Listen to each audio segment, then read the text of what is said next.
విజయవాడలో జరిగిన రాయి దాడిపై గుడివాడ సభలో సీఎం జగన్ స్పందించారు. ఒక్క రాయి వేసినంత మాత్రాన తన సంకల్పం చెక్కు చెదరదన్నారు.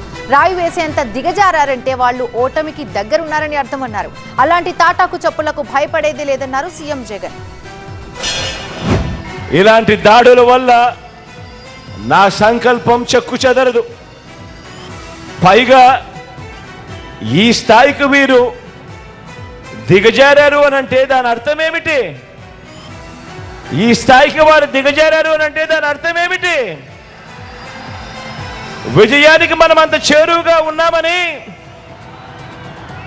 విజయానికి వాళ్ళంత దూరంగా ఉన్నారనే కదా దాని అర్థము.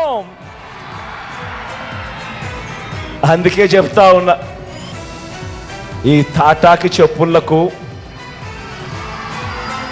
మీ బిడ్డ అదరడు, మీ బిడ్డ బెదరడు.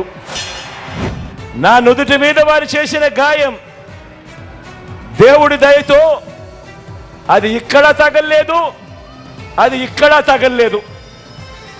అంటే దాని అర్థం దేవుడు మీ బిడ్డ విషయంలో ఇంకా పెద్ద స్క్రిప్టే రాశాడు అని చెప్పి దాని అర్థం. గాయపరచడం, మోసం చేయడం, కుట్రలు చేయడం చంద్రబాబు నైజమైతే, మీ ఇంటింటికి మంచి చేయడం మీ బిడ్డ నైజం అని చెప్పి కూడా ఈ సందర్భంగా గర్వంగా చెప్తా ఉన్నా.